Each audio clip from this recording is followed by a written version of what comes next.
बिस्मिल्लाहिर्रहमानिर्रहीम, अस्सलामु अलैकुम, सुबह खैर। आप देख रहे हैं एक्सप्रेसो, मैं हूं हिना आदिल और मैं हूं अली अनीक सैयद। इस उम्मीद के साथ कि आज आपका दिन बहुत अच्छा गुजरेगा, हम हाजिर हैं एक जैम पैक शो के साथ। और हमेशा आपको तरगीब देते हैं जब भी मौसम बदल रहा होता है कि मौसम के हवाले से अपने प्लान तरतीब दें और मौसम का खास ख्याल रखते हुए ना सिर्फ अपना ख्याल रखें बल्कि आपके जो अपने प्यारे हैं उनका भी ख्याल रखें। मानसून की एक और स्पेल की एंट्री हो रही है जनाब। पहले स्पेल की जो तबाहकारियां थी आपके सामने हैं। वीकेंड पर मूसलाधार बारिश की भी पेशगोई की गई है और मगरबी हवाओं के सिलसिले के तहत मुख्तलिफ इलाकों में बादल बरसेंगे। महकमा मौसमियात ये बता रहा है कि केपी, कश्मीर, गिलगित बल्तिस्तान में 5 से 10 जुलाई तक मूसलाधार बारिशें मुतवक्के हैं और इस्लामाबाद और पंजाब में भी तूफानी बारिशों की पेशगोई की गई, जबकि बलूचिस्तान और सिंध में आज से मूसलाधार बारिशें मुतवक्के हैं और पहाड़ी इलाकों में ग्लेशियर पिघलने और लैंडस्लाइडिंग का खतरा है। फ्लैश फ्लडिंग हो सकती है, एहतियात कीजिएगा। और कराची में रात गए बादल बरसे हैं। जी हाँ, और कराची का मौसम भी जो है वो बेहतर हो गया। मुख्तलिफ इलाकों में कहीं हल्की बारिश हुई है और कहीं तेज़ बारिश हुई है।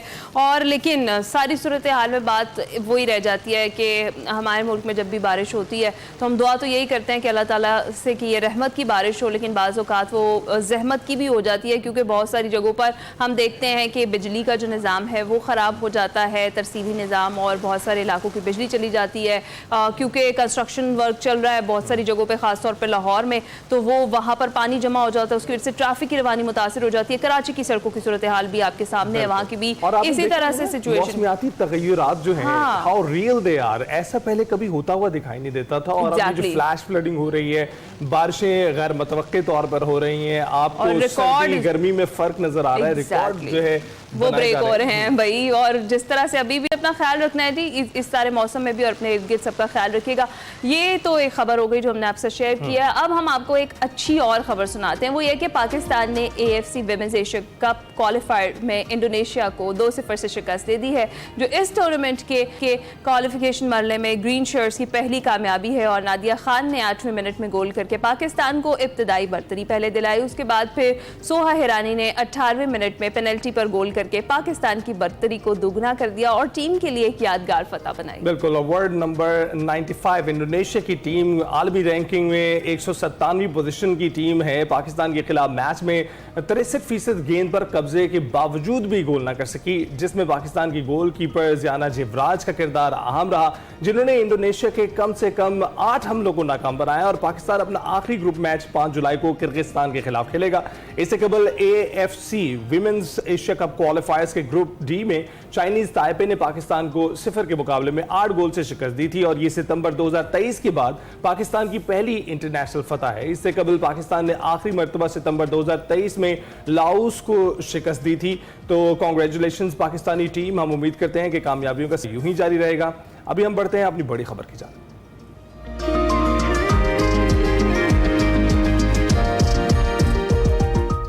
अब आपको बताते हैं कि भारत को एक के बाद एक फोरम पर सुबकी का सामना करना पड़ रहा है। अमेरिकी सदर डोनाल्ड ट्रंप दर्जन से जायद बार ये कह चुके हैं कि मैंने पाकिस्तान और भारत के दरमियान जंगबंदी करवाई। गुज़िश्ता रोज भारतीय वज़ीर ख़ारजा जयशंकर का अमरीकी जरीदे को एक इंटरव्यू था और उसमें उन्होंने कहा कि 9 मई की रात अमरीकी नायब सदर ने कहा कि अगर हमने कुछ बातें तस्लीम ना की तो पाकिस्तान भारत पर बहुत बड़ा हमला करेगा। नरेंद्र मोदी ने जवाब दिया, अगर पाकिस्तान ने हमला किया तो भारत उसका जवाब जरूर देगा। उस रात पाकिस्तान ने बड़े पैमाने पर हमला किया था, हमने फौरी जवाबी कार्रवाई की। उधर क्वाड ग्रुप में शामिल 4 ममालिक अमरीका, इंडिया, जापान और ऑस्ट्रेलिया के वज़ीर ख़ारजा का इजलास हुआ, जिसमें जारी करदा मुश्तरका एलामिया में कहा है कि क्वाड वाज़े तौर पर दहशतगर्दी की तमाम कार्रवाइयों पर तशद्दुद, इंतहा पसंदी को उसकी तमाम सूरतों बशमूल सरहद पार दहशतगर्दी की मजम्मत करता है। ताहम एलामिया में पाकिस्तान का नाम नहीं लिया गया है और ना ही पहलगाम वाक़े का जिम्मेदार पाकिस्तान को ठहराया गया है। उधर पाकिस्तान पीपल्स पार्टी के चेयरमैन बिलावल भुट्टो जरदारी ने कहा है कि तालिबान हुकूमत की वादा खिलाफियाँ खित्ते में अदम इस्तेहकाम का बायस बन रही हैं। सरेंडर करना पाकिस्तान की डिक्शनरी में शामिल नहीं है। अगली नस्ल के महफूज मुस्तकबिल के लिए दहशतगर्दी को शिकस्त देंगे। Across 2 decades, Pakistan's armed forces, backed by an iron-willed citizenry, have broke backs of Al-Qaeda networks, dismantled so-called caliphates in the name of Daesh or anybody else, and driven the TTP from fortresses to the foxhole. Operation Zarb-e-Azb drained the northern swamp. Radd al-Fasad uprooted the sleeper cells in our cities. Today's operations in Balochistan and elsewhere sever the nexus between separatists extremism and foreign-funded terror, the Taliban regime was greeted by many as an inevitable fact. They promised the neighborhood stability. They delivered instead a 40% surge in militant attacks on Pakistani soil. The alternative is to surrender, and surrender is not a word in the Pakistani dictionary. और जनाब यही कह रहे हैं बिलावल भुट्टो जरदारी साहब कि surrender is not a word in Pakistan dictionary. इस पर हमने बात करनी में ज्वाइन कर चुके हैं ब्रिगेडियर रिटायर्ड वकार हसन खान साहब, दिफाई तज्जियाकार हैं। अस्सलाम वालेकुम ब्रिगेडियर साहब, सुबह खैर, आप कैसे हैं? जी वालेकुम सलाम। ब्रिगेडियर साहब, सबसे पहले तो अगर हम बात करें कि पाकिस्तान ने तो हमेशा से ही अमन की बात की है और भारत को जो पहलगाम वाक़या है उसकी तहकीकात की पेशकश भी हमने बारहा की, मगर भारत ने उस वक्त भी नहीं मानी और अब भी नहीं मान रहा। और फिर पाकिस्तान पर जिस तरीके से एक हमला किया गया, जवाब में जब पाकिस्तान ने भारत को मुंह तोड़ जवाब दिया तो उसको भारतीय वज़ीर ख़ारजा आलमी फोरम पर मान तो रहे हैं, लेकिन फिर बार बार वही अमरीकी सदर की मुदाखलत वाला मामला आ जाता है। क्या कॉमेंट करेंगे आप? आई थिंक ये जो क्वाड की हुई है फॉरेन मिनिस्टर्स की मीडिया, आई थिंक बड़ा जरूरी है। इसका बैकग्राउंड ये है कि एक तो वैसे 10th मीट है जो रूटीन में होती है डिफरेंट कंट्रीज में, लेकिन ये हुई है अभी दो बड़ी लड़ाइयों के बाद। तो पता है ऑलवेज कॉल कि ये लंबी लड़ाइयाँ चल रही हैं, पाकिस्तान भारत की और Iran versus Israel, US and G7 साथ शामिल करने की। और एक डिलिबरेट एफर्ट थी इस इलाके में। पहले भी कहता रहा हूँ कि दो गुंडे, एक मोदी है और एक नेतन्याहू है, and they were basically suppose to control और सारा कुछ फिर मैनेज किया जाना था। लेकिन आई थिंक जिस तरीके से रिस्पांस आया, मेरे ख्याल में क्वाड में आई थिंक इससे पहले भी डिबेट हुई कि भारत को वीकेस्ट लिंक समझा जाता है। ये वेस्टर्न डिफेंस एनालिस्ट जब चाइना से फुट पड़ी थी 2020, अभी आई थिंक जिस हालत में भारत वहाँ पे गया है, ये तो आई वुड से कि इंतहाई आई वुड से शिकस्त खुर्दा स्टेट की फॉर्म में वहाँ पे गया। और शायद थोड़ा पैट किया गया कि भाई साहब आपको चाइना के लिए तैयार किया, तो आप स्टेटमेंट देखें क्वाड का जो आया जॉइंट स्टेटमेंट, उसमें मेनली इंडो पैसिफिक का जिक्र है और आहिस्ता आहिस्ता भारतीय मीडिया भी पाकिस्तान को उस पर लाना चाहता है, विच I think I would say कि इस काइंड ऑफ पाकिस्तान के लिए आई थिंक अच्छी खबर है कि क्वाड में भी पाकिस्तान डिस्कस होना शुरू हो गया और भारत की activities were meant for China. So I think this is one जहाँ पे हाइफनेशन होगी। तो भारत को मैं ख्याल चार्ट लाई गई होगी कि भाई साहब आपको खड़ा किया था और आपको तो एक कंपैरेटिव स्मॉलर पावर ने भी फैंटी लगा दी है, तो अभी क्या किया जाए। आई थिंक ये रिव्यू हुआ होगा। बाकी जो है दे कुडंट इंक्लूड पाकिस्तान का नाम उसकी कितनी या नॉर्थ कोरिया को उन्होंने मेंशन किया है और Pakistan is become the president of जो है UN security council. I think ये सबसे बड़ी खबर थी। तो ऑल टोल्ड डिप्लोमेटिकली भी आइसोलेटेड है, बल्कि हर जगह जलील हो रहे हैं। और मेरे ख्याल में एससीओ में भी कॉल्स आ रही हैं कि ये बैड एप्पल है because it doesn't follow SCO agenda या एससीओ की जो स्पिरिट है। और इंडो पैसिफिक से भी आई थिंक इनको जलालत का सामना है। तो मेरे ख्याल में it's a very bad time for Indian diplomacy as well as its leadership. Right. तो वकार साहब ये बताइएगा कि हम देख रहे हैं इंडियन फौज और हुकूमत जो है ना वो आमने सामने है। इंडियन फौज मुख्तलिफ प्लेटफॉर्म पर तैयारी गिरने का एतराफ़ भी कर रही है, मोदी सरकार पर बहुत भारी बोझ डाल रही है, ये कह के कि उन्हीं ने कहा था कि जो पाकिस्तानी फौजी अहदाफ है उनको निशाना नहीं बनाना ऑपरेशन के दौरान। तो आप ये जो चपके है इसको किस तरह से देख रहे हैं? आई थिंक इसमें मैं तो हमेशा कहता हूँ कि Indian political military leadership is become an embarrassment for its arms supply. ये रशिया के लिए भी है, फ्रांस के लिए, अमेरिका के लिए। जो भी इसको असला देगा बाद में ख्वार होगा, उसके रेट्स नीचे जाएंगे। देखें इसमें आपस में तो ये हो सकता है। मेरी अपनी असेसमेंट है कि जब डिसीजन हुआ था साफ ज़ाहिर है, एंड आई से it was not merely targeting so called terrorist camp. ये बाकायदा आपने ईरान के साथ किया, एक रजीम चेंज ऑपरेशन था, उसमें टेसिड सपोर्ट थी जो पावर है उनकी, और उसमें इनको नाकामी हुई। तो जो मॉडस ऑपरेंडी है, देखें मिलिट्री लीडरशिप साफ एक पॉलिटिकल ऑब्जेक्टिव देती है। मोदी ने कहा कि हमने फ्री हैंड दे दिया है। अभी एक तो जो है आई वुड से कि इट्स मिलिट्री लीडरशिप की जो भारत में है नालायकी भी है और एक डिफीट है जिनको नजर आई कि एक स्मॉलर पावर ने उनको फैक्ट्री लगाई है, उसको कवर अप करने की भी एफर्ट हो सकती है। मतलब दिस इज वन थिंग कि जी आप उस पर डाल दें, वो इन पर डालेंगे। मेन थिंग इज कि 2019 से आप काउंट कर लें, 2019 में इनको पाकिस्तान ने फैटल लगाया, फिर चाइना ने इनका 4.5 किलोमीटर लिया हुआ है। ये मिलिट्री जो है so called fourth largest army and all that, ये कुछ नहीं कर सके, एक इंच नहीं वापस ले सके। और फिर मोदी ने कहा था कि हमारी सीमा में कोई घुस के नहीं आया। और अभी पाकिस्तान ने इसके साथ किया है, आई think this playing game would continue. आप ये देख लें कि कुछ 1.5 महीना हो गया उसके बाद जाके इकरार के, अब सारी दुनिया ने जीते मारे के यार सारा प्रूफ है। This war was scene live through satellite bye US, France, Israel Russia, China, even Pakistan ने देखिए एक एक मिसाइल का पता है कहाँ हिट हुआ है। तो मेरे ख्याल में it is kind of playing में, लेकिन ये अच्छा हुआ है कि विद इन इंडिया एक डिबेट शुरू हो गई है कि अगर आपने मिलिट्री को पॉलिटिकल ऑब्जेक्टिव्स के लिए यूज करना है और अपनी डोमेस्टिक पॉलिटिक्स के लिए और गुस्सा निकालना है मुसलमानों पर या पाकिस्तान पर, उसका फायदा कोई नहीं है। Pakistan is a hard nut to crack और आगे से आपको जिस तरीके से जवाब मिला है। बाकी आप देखेंगे अभी बिल्डअप किया जाएगा मोमेंटम के जी, ऑपरेशन शिवा आ रहा है तो सिंदूर खत्म नहीं हुआ, सिंदूर 2 राइट। साहब दें जी। ठीक है। अच्छा ब्रिगेडियर साहब, जिस तरीके से अभी आप भी बात कर रहे हैं, कोई भी मेजर प्लेटफॉर्म हो वहाँ पर भारत को सुबकी का ही सामना करना पड़ा है। अब रिसेंटली क्वाड का हमने जिक्र किया, हम तो बारहा यही कह रहे थे कि पहलगाम वाक़े की जो है वो आज़ादाना तहकीकात कराई जाए। इसकी पेशकश अब फिर की है, बिलावल भुट्टो ज़रदारी साहब ने भी कहा है और उन्होंने यही कहा है कि जो तालिबान हुकूमत की वादा खिलाफियाँ थी वो ख़ित्ते में अदम इस्तेहकाम का बायस बन रही हैं और उन्होंने ये भी कह दिया है कि सरेंडर करना जो है वो पाकिस्तान की डिक्शनरी में शामिल ही नहीं है। पाकिस्तान बार बार पुरअमन हल की बात कर रहा है, मगर भारत से फिर से यही खबरें आ रही हैं कि वो एक बार फिर दुनिया भर से असलहा खरीद रहे हैं और $बिलियन की डील दुनिया के साथ कर रहे हैं। पाकिस्तान को फिर इस सारी सिचुएशन में क्या तैयारी करनी होगी, क्या प्रिपरेशन करनी होगी? जैसे एक तो माइंडसेट समझने 2019 में दे डिडंट एग्री, उन्होंने बिल्कुल नहीं माना, उन्होंने अभिनंदन को अवार्ड, अभी भी वही है, within India united buildup किया है, हमने बड़ा नुकसान किया। लेकिन आई थिंक सारी दुनिया को पता है the hearts of their heart their leadership also know. तो ये आई थिंक रहेगा। इस तरह आप इसको कंपेयर करें, ईरान इजराइल कॉन्फ्लिक्ट में भी इजराइल को काफी सारा आई थिंक नुकसान हुआ है और जो एक मिथ था एक्चुअली वो कहना दो गुंडों का जो एक और मिथ क्रिएट की गई थी, अगर ये ना लड़ाई होती तो ये किसी हद तक आई वुड से ये चलता रहता अगले 5-10 साल। लेकिन now they are badly expose और I think this is very typical कि आपने खुद इनिशिएट की हॉस्टिलिटीज, आपने इंडस वाटर ट्रीटी को हेल्ड इन बेस किया विद इन 24 आवर्स। उसका मतलब टोटल फॉल्स फ्लैग था।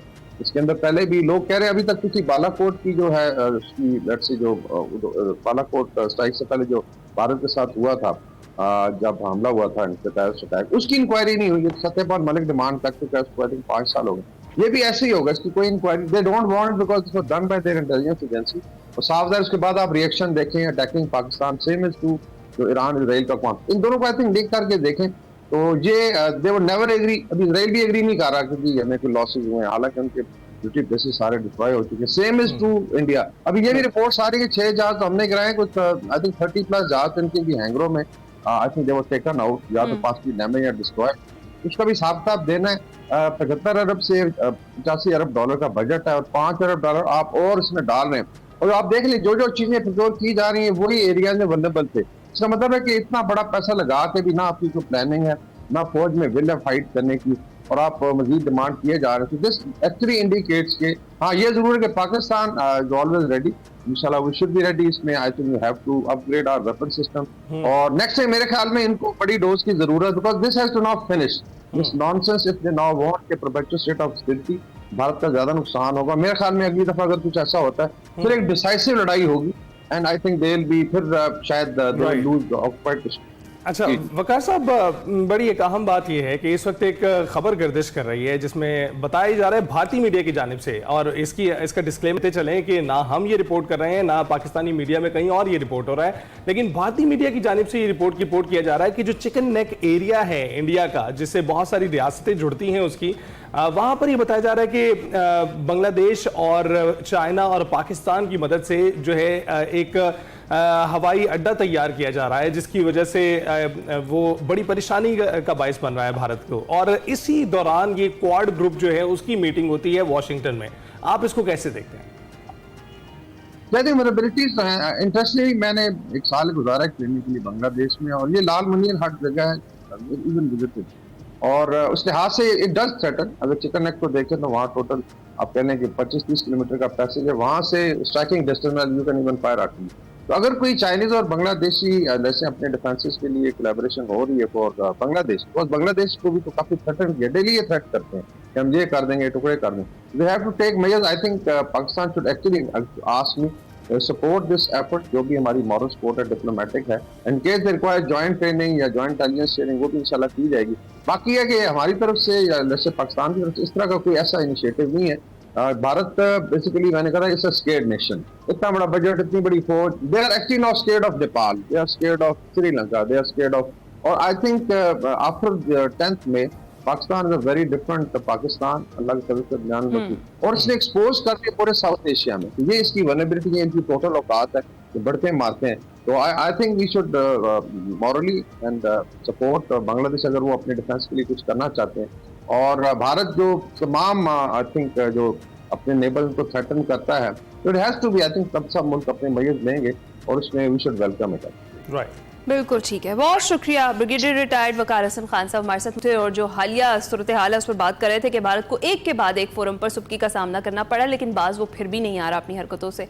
इसी के साथ हम ब्रेक पर जाएंगे, आप कहीं मत जाइएगा। Welcome back. ये चमचमाती ट्रॉफी देख रहे हैं, इनको हमारे स्टूडियोज में लाने वाले, पाकिस्तान में लाने वाले उन होनहार सपूतों से आपकी मुलाकात कराते हैं जिन्होंने आलमी सतह पर सबसे लाली परचम को एक बार फिर सरबुलंद किया है।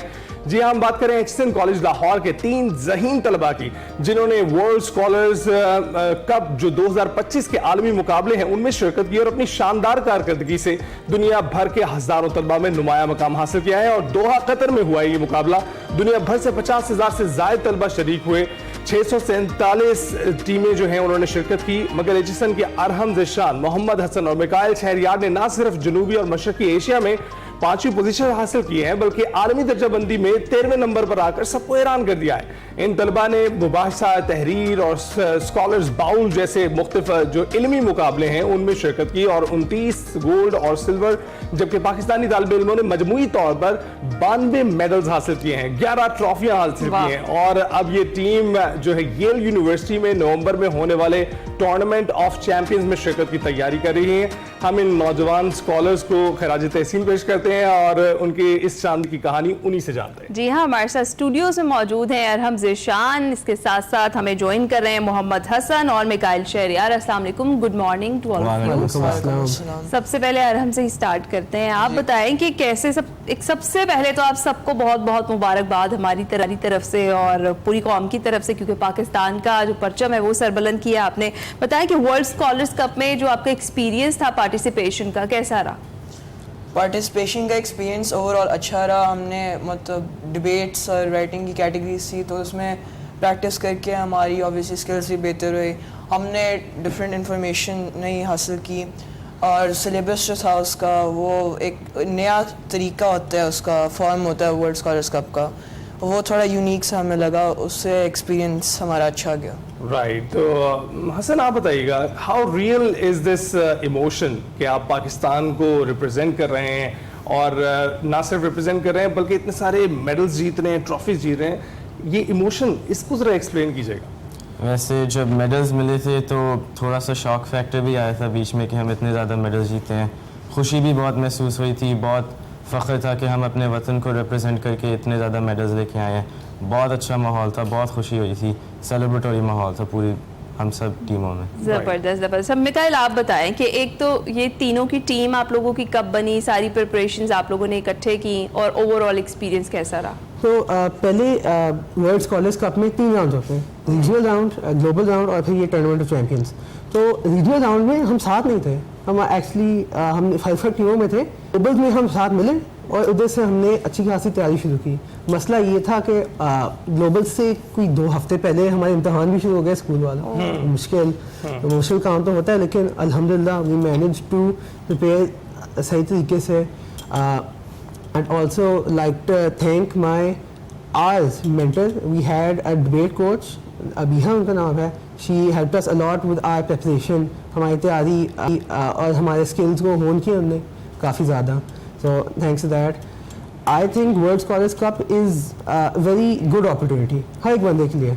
You should do it. मेरे for example public speaking में काफ़ी issue था। I did not enjoy public speaking, काफ़ी डर था, I couldn't talk. लेकिन इसके बाद obviously I've had a much better opportunity and time to experience public speaking और अब मुझे पसंद है। I plan to pursue it school में भी और नेशनल लेवल पे। राइट, तो अब तो आपको कोई डाउट ही नहीं होना चाहिए ना सिर्फ आप ट्रॉफीज और मेडल्स ले आए हैं बल्कि आप अभी भी जो बात कर रहे हैं जबरदस्त बात कर रहे हैं, नेशनल टीवी पर बैठकर कर रहे हैं एक्सप्रेस।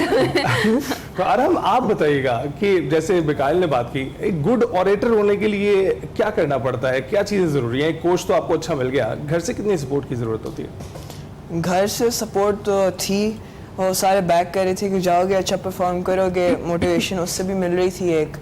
और उसके अलावा जब वापस आए तो घर का माहौल भी बड़ा अच्छा था। वो एक था पुश फैक्टर जिससे, और मैं कहता हूँ कि बहुत डिपेंड भी करता है उस पर कि आप वहाँ से कितनी सपोर्ट मिल रही है आपको जहाँ आप भी कंपटीशन दे रहे हो इस तरह के। राइट। ज़बरदस्त। अच्छा हसन, आप बताएं कि इसकी, क्योंकि इस कंपटीशन के, इस चैम्पियनशिप के मुख्तलिफ मराहिल थे जिनका भी हमने जिक्र भी किया है, डिबेट थी, कोलेबोरेटिव राइटिंग थी, स्कॉलर्स बाउल था, सबसे ज़्यादा चैलेंजिंग कौन सा था आपके लिए? सबसे ज़्यादा चैलेंजिंग आयरॉनिक ये कि उस क्या कहते हैं राउंड का नाम भी स्कॉलर्स चैलेंज था।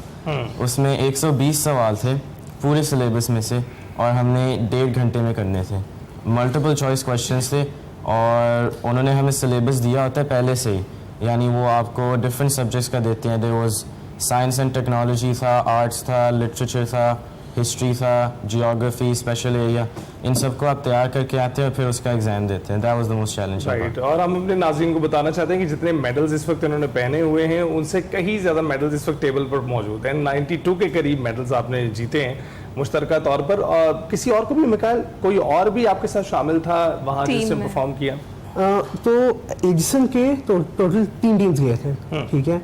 वी गॉट लाहौर में नहीं, पाकिस्तान में हमको हमने थर्ड पोजीशन हासिल की है और टूर्नामेंट में हमको 13th पोजीशन हासिल की, इसलिए हमको ये ट्रॉफी मिली है। लेकिन हमारे अलावा 2 और टीम्स थे और उनकी मिला के हमारे 92 मेडल्स बन गए थे। हमारे साथ भी है 29 मेडल्स हमारे पास है अभी इधर। राइट। ज़बरदस्त ज़बरदस्त। ये तो मेरा ख्याल है किसी को मेडल्स उठाने के लिए आप लोगों ने साथ लेके रखा होगा कि मेडल्स हमारे उठाएं। माशाल्लाह से इतने सारे मेडल्स हैं। अच्छा मुझे अरहम आप बताइए कि आपने बताया कि फैमिली सपोर्ट तो थी, कितना ज़्यादा ज़रूरी होता है आपकी एज के स्टूडेंट्स के लिए इस तरह की जो चैम्पियनशिप्स हैं उनमें पार्टिसिपेट करना, कितना उनको कॉन्फिडेंस बूस्ट होता है और इसके अलावा उन्हें स्टडीज़ में भी डेफिनेटली हेल्प मिलती है? तो ये जब कॉम्पिटिशन्स की, इस तरह बड़े कॉम्पिटिशन्स की तैयारी करते हैं, इससे जो एक तो कॉन्फिडेंस बूस्ट आता ही है और उसके अलावा आपका जो ओवरऑल नॉलेज है उसमें भी इजाफा होता है।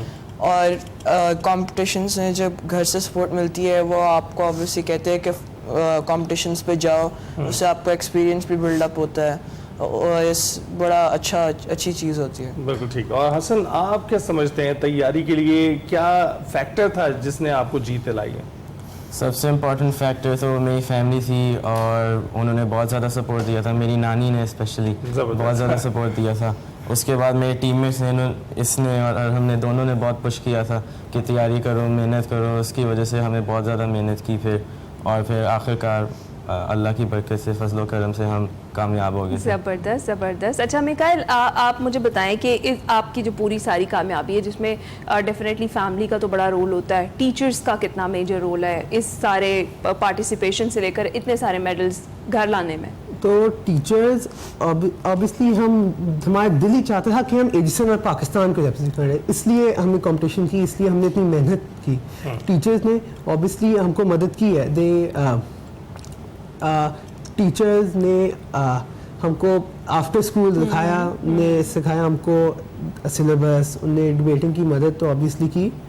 लेकिन आई डू थिंक कि कोलैबोरेशन के तौर पे एवरीबॉडी वाज नीडेड। ये टीममेट्स के बगैर, दोस्तों के बगैर, खानदान के बगैर, टीचर्स के बगैर ये हो ही नहीं सकता। बिल्कुल ऐसा ही है। तो अच्छा, ये तो बड़ी सीरियस बातें हो गई। कोई लाइटर बात बताएं, आप लोग जब कंपटीशन में शिरकत करने के लिए गए, कोई खाना मिस हो गया हो, स्किप खाना ना मिल रहा हो, कोई दोस्त मिस हो गया हो, वो गुम गया हो, आप उसको ढूंढ रहे हो, कुछ ऐसे वाकयात? वो खाना जब खाते थे तो बड़ा सा हॉल होता था उसमें जब मतलब एक जगह 2 टेबल्स रखी थी उन्होंने खाने के लिए, तो एक पे जाते थे तो था कि ये वही चीज़ें तो नहीं है जो हमने पहले डाली हैं। और फिर हम दूसरे के सर्च में थे और फिर जब खाना डाल लिया तो फिर हम वापस आ रहे हैं तो इतनी ज़्यादा टेबल्स हैं कि हम सोचे हमारे दोस्त कहाँ पे बैठे हैं। और वो एक था, तो दोस्तों को ढूंढने में टाइम लग जाता था। हसन, आप बताएं कोई वाकया? हमें ना वो वर्ल्ड स्कॉलर्स का अपने एक इवेंट क्या कहते हैं रखा था। वो हमें ना डिफरेंट टीम्स में रखते थे, एक बंदे को एक टीम में से निकाल के दूसरे कंट्रीज़ के बंदों के साथ रख देते थे और हमें वो क्वेस्ट लेके गए थे। वो कतर में अम्यूज़मेंट पार्क है, उधर लेके गए थे। उधर ऑब्वियसली हर कोई अकेला था तो नए दोस्त बनाने पड़े थे, हर किसी से बात करनी पड़ती थी।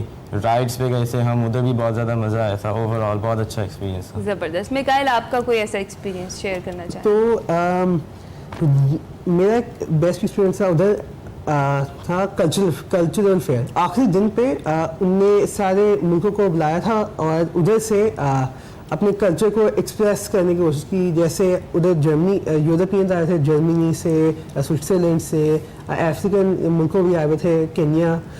उधर काफ़ी हमने नारे बजाए पाकिस्तान के लिए और एजिसन के लिए।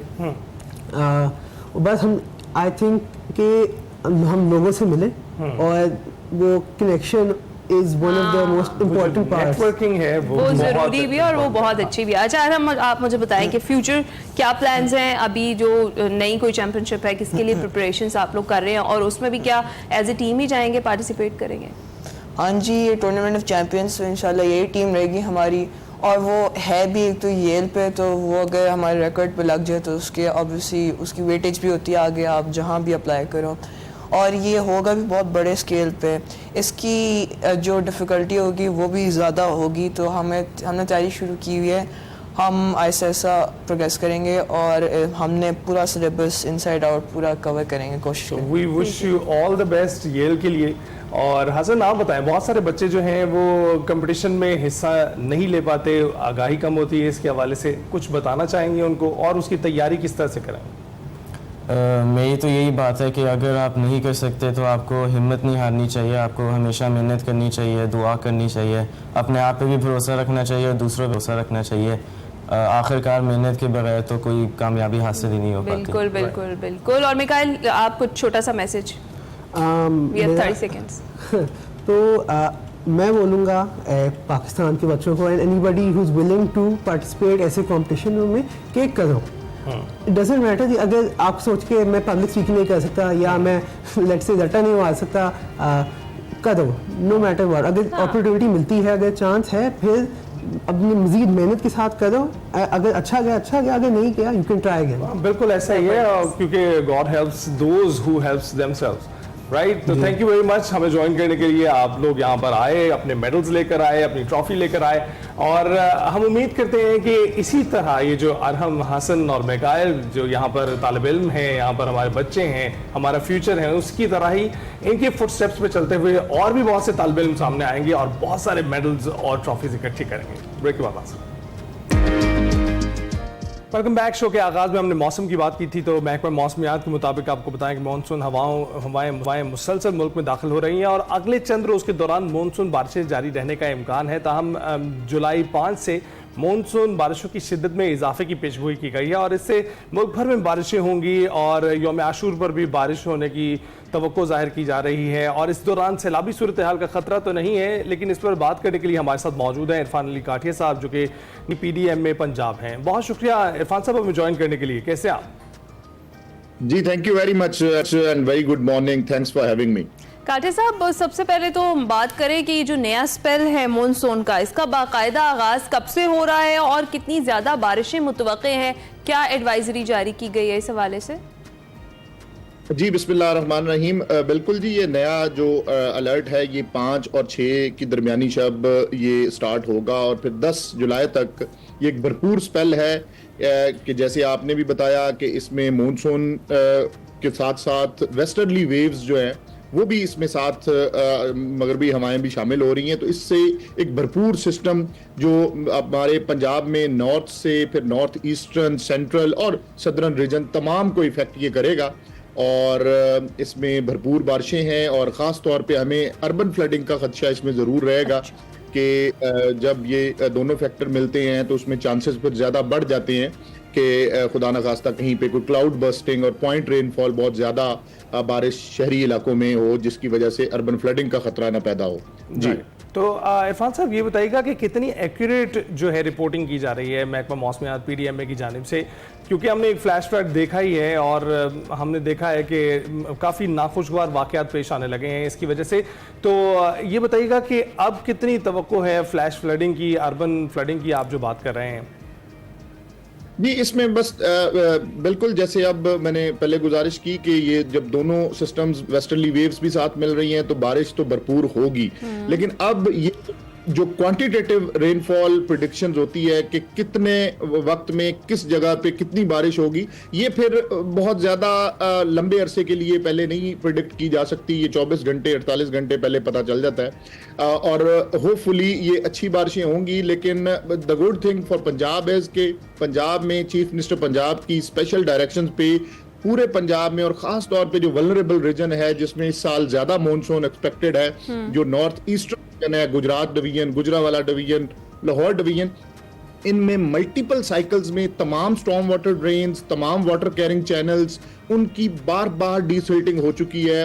और इन मल्टीपल साइकिल्स में जब सफाई हुई है तो हम बहुत ज़्यादा इस पे मुतमिन भी हैं और एतमाद है कि इंशाल्लाह अगर कोई बारिश थोड़ी ज्यादा भी होगी तो इंशाल्लाह लोगों के लिए न्यूसेंस नहीं बनेगी। यानी आप ये कह रहे हैं कि अर्बन फ्लडिंग से निपटने के लिए पंजाब की तैयारी भरपूर है और इकदामात ऑलरेडी कर लिए गए हैं। अच्छा काठे साहब, ये भी बताइएगा कि मॉनसून जो सीजन है इस बार कितना तवील होने का इम्कान है और कितनी ज्यादा बारिशें इस बार एक्सपेक्ट की जा सकती हैं?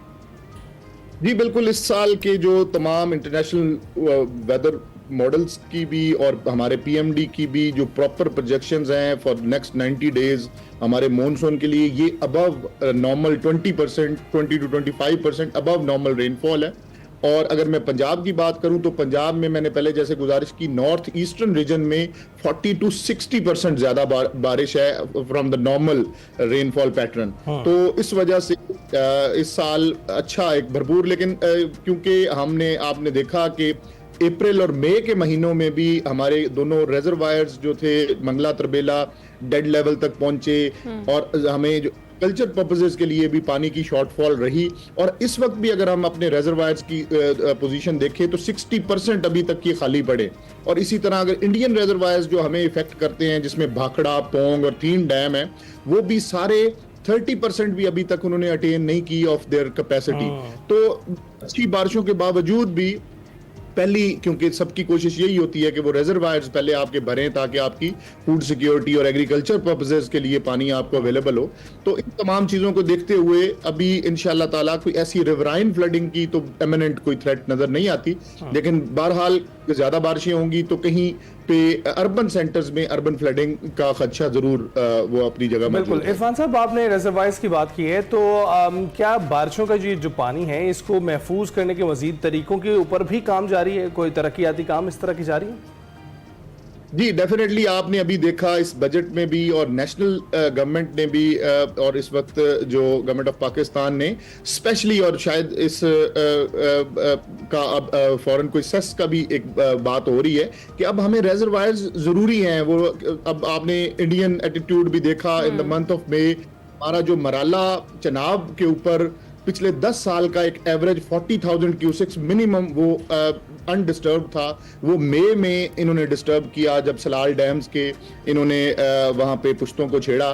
तो मीनिंग देयर बाय कि अब रिलाय नहीं किया जा सकता और इसलिए ज़रूरी है कि हम अपने इस कीमती असासे को, ये जो पानी है, इसको सेव करें। और नेशनल गवर्नमेंट ऑलरेडी इसके ऊपर दे आर ऑन इट और इंशाल्लाह ताला आने वाले वक्तों में आप देखेंगे इस पानी को जरूर सेव किया जाएगा। ठीक। और काठिया साहब, ये भी बताइएगा जरा स्पेसिफिकली, क्योंकि 5 और 6 को शदीद बारिशों की जो है वो पेशगोई भी की जा रही है, तो यौम आशूर है, यौम आशूर पर भी फिर शदीद बारिशें होने वाली हैं और इस दौरान किसी किस्म की सैलाबी सूरत हाल का खतरा तो नहीं? अगर है तो क्या पेशगी इंतजामात कर लिए गए? जी बिल्कुल, पूरे पंजाब में तमाम डिप्टी कमिश्नर्स रिपीटेडली अलर्ट हैं और जुलूस की तमाम जो गुजरगाहें हैं और वहाँ पे जितने भी नुशेबी इलाके और इस तरह के हॉट स्पॉट्स हैं उनके ऊपर pre positioning of the machinery, D watering sets, वो हर चीज़ को इंश्योर कर दिया गया हुआ है। लेकिन ओवरऑल जो प्रेडिक्शंस अभी तक हैं वो होपफुली इंशाल्लाह आशूर के दिन को बहुत ज़्यादा परेशानी नहीं बनेगी, उसके बाद फिर आगे 10 तारीख तक बारिशें बहुत ज़्यादा होंगी। राइट। तो इरफान साहब, आपने जी जो जरूरी तैयारियां हैं वो पंजाब में उनको बिल्कुल इंश्योर कर लिया गया हुआ है। जैसे मैंने पहले गुजारिश की कि रूट प्रोसेशन रूट के अलोंग जितने भी इस तरह के नुशेबी इलाके हैं उन सब में डी वाटरिंग सेट्स और जो जितने डिस्पोजल स्टेशंस हैं उन तमाम को इलेक्ट्रिसिटी बैकअप के साथ इंश्योर करवा लिया गया। राइट। तो ये तो तैयारी हो गई आपकी इन खितों में जहां पर बारिशें ज्यादा मुतवक्के। आपने बताया कि नॉर्थ ईस्ट साइड पे पंजाब में बारिशें ज्यादा मुतवक्के हैं 40%, लेकिन 2022 में आपको याद होगा जनूबी पंजाब में भी फ्लड्स आए थे और उसकी वजह से काफी तबाहकारियां हुई थी, वहां क्या इंतजाम किए गए? जी, इस दफा भी जनूबी पंजाब में जो सबसे ज्यादा हमारे लिए प्रॉब्लमेटिक है और एक परमानेंट हैजर्ड की शक्ल अब इख्तियार कर गया, that is hill torrents of DG Khan and Rajanpur. इस दफा भी अगर आप टोटल मॉनसून के पैटर्न की स्टडी करें तो ये वेस्टवर्ड इसका शिफ्ट भी है कि ये नॉर्थ ईस्टर्न पार्ट को तो ये जरूर यहाँ इफेक्ट करेगा, लेकिन उसके बाद जो वेस्टवर्ड शिफ्ट है दैट शोज के ये फिर कोहे सुलेमान पे बारिशें भी ज्यादा होने का सबब बनेगा।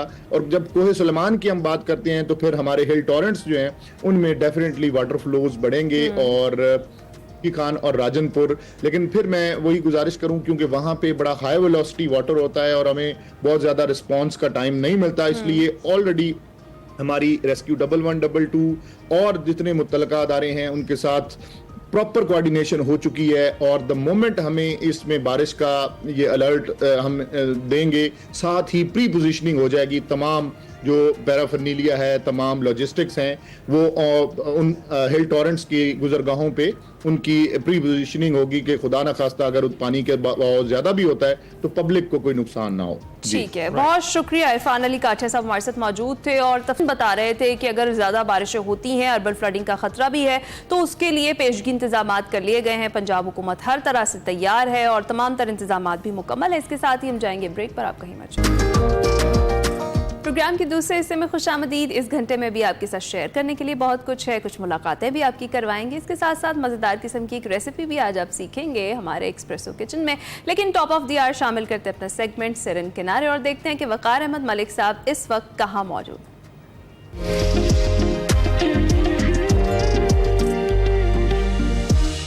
परिंदों का भी ये कोई घर भी होते होंगे, लेकिन एक परिंदों का पूरा कुंबा, हाँ जी, परिंदों का पूरा मोहल्ला एक चिनार के पूरे दरख्त के ऊपर आप यूं समझेंगे उनका पूरा मोहल्ला बसता है। अगर आपने जानू मंडी का ब्रिज नहीं ना देखा तो फिर कुछ नहीं देगा कसम से।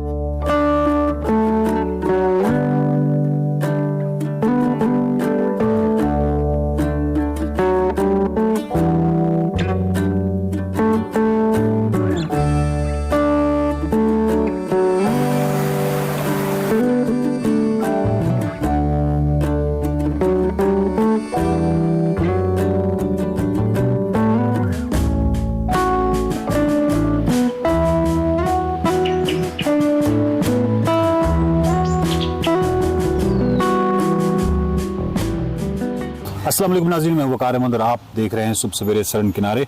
सुबह सवेरे सरन किनारे में ये बड़ा ही खूबसूरत घर है और इस खूबसूरत घर में जो अभी क्योंकि सुबह का वक्त है तो इनको अभी इजाज़त नहीं है, यहाँ पे जितने भी जानवर बंधे हुए हैं तो अभी ये जाएंगे खुले में। और मतलब ये एक देहाती ज़िंदगी की अपनी एक वाइब होती है, बहुत ही खूबसूरत होती है। लेकिन ये आप एक अलग मामला है कि वो जो देहात में रहने वाला है क्या वो उसको एंजॉय कर रहा है या नहीं कर रहा। मेरा ख्याल है कि वो इसलिए क्योंकि जब तक उसके पास गिवन चॉइसेस दोनों ना हो, वो इतना बाख्तियार हो कि वो चाहे तो शहर रह सके, चाहे तो गांव रह सके। और दूसरा ये कि उसको मालूम हो कि गांव रहने वाली ये जो चीज़ें हैं ये कितनी अहम है, मतलब कितना अच्छा है ये सब कुछ। इंतखाब और चॉइस वो बनता ही तब है कि जब हमें नफसियाती तौर पर ये एतमाद इत्मीनान हो कि जो कुछ मैं कर रहा हूँ उसके साइकोलॉजिकल इफेक्ट्स क्या हैं और उसके अल्टरनेटिव जो हैं उसका क्या इम्पैक्ट पड़ता है या लाइफ के ऊपर उसके और हमारे सोच के ऊपर। बिल्कुल। और ये चीज़ें समझने के लिए वो जो ब्रॉड बेस्ड एजुकेशन हर शख्स के लिए लाजमी करार दी जाती है किसी भी जदीद तालीम में या जदीद डिसिप्लिन में। लेकिन हम इतनी मुश्किल बातें क्यों कर रहे हैं सुबह सवेरे? ये देखिए कितना खूबसूरत मंजर है और यही से हम अपने सफ़र का आगाज़ करेंगे। सॉरी मैं आपको इंटरप्ट किया, अगर आप मुझे इजाज़त दें, जिस तरह से ये बना हुआ है इसके स्ट्रक्चर को थोड़ा सा एक्सप्लेन कर लेना चाहिए। ये हमारे मेरे ख्याल में जितना कुछ मुझे पता है बरसगीर का पूरा जो कल्चर है रिहाइश का उसका यही है, कमरा और खुला दालान, उसमें बरामदा और चारदीवारी नहीं है। ठीक है, एक्चुअली ये है। तो ये वाली चीज़ आपको अगरचे ये तो एक मवेशियों के लिए जगह बनाई हुई है, लेकिन हम जैसे आगे चलेंगे आगे भी मैं आपको दिखाऊंगा मुख्तलिफ जगहों पर आपको घर इसी तरह के नजर आएंगे। कमरे का दरवाजा है, चारदीवारी और चारदीवारी का दरवाजा नहीं है, वो ओपन है, खुला है। ये हमारा ओरिजिनल कल्चर है। ये चारदीवारी और बंद घरों के अंदर रहने वाला जो रिवाज है वो जदीद है, बाद में आया। बहुत ही खूबसूरत घर है, बहुत ही खूबसूरत लोग हैं यहाँ पे और चलें, ये कुली गांव से हम काफ़ी आगे आ चुके हैं और हमारा जो पैदल सफ़र है वो जारी है।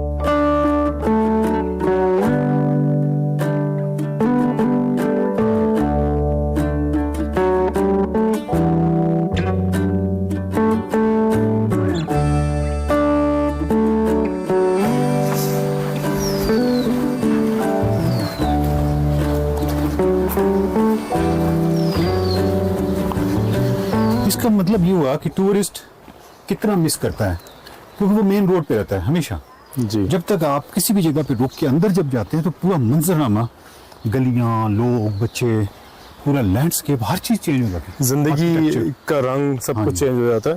और टूरिस्ट बेचारा कहना चाहिए उसे हाँ। कि वो फेमस पॉइंट्स के पीछे भाग रहा होता हाँ, है, एक landmarks। नुक्ते से दूसरे नुक्ते के पीछे, सही बात। और ये जो डिटेल्स हैं ये मिस हो जाती हैं। ये बच्चा कुछ ज़्यादा फ्रेंडली नहीं है। घर के अंदर रहा है, मोस्टली मवेशी इसी तरह के होता है, कोई घरों के अजनबी करीब इसको महसूस नहीं इंसानों हुई। के पास अब ये जाना चाहिए, उसकी माँ बेकरार हो। शायद माँ की बेचैनी को महसूस करके वो जाने लगे।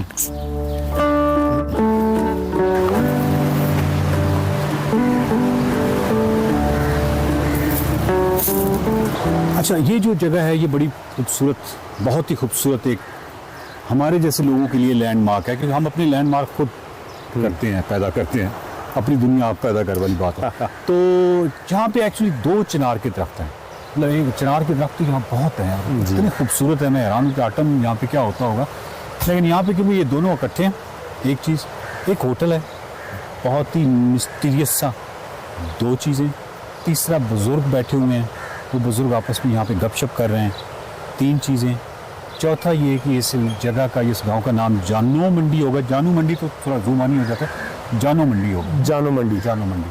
चिनार इस इलाके में शायद बैठने की, हमें गपशप की- पूरे आपके इलाके से जब हम आगे शिंक्यारी से आगे निकलते हैं, ऊपर बटल, ये वो, हर जगह पे एक बड़ा चिनार का दरख्त और नीचे वो बाकायदा कुछ लोग- बनाया हुआ। हाँ जी, बैठने की जगह जरूर होती है। क्या अच्छे दरख्त थे, क्या बड़े दरख्त थे, क्या खूबसूरत दरख्त थे, और इतने बड़े दरख्तों की पूरी सकाफत थी, लैंडस्केप का हिस्सा थे लाजमी, और हमने सारा बर्बाद करते जा रहे हैं।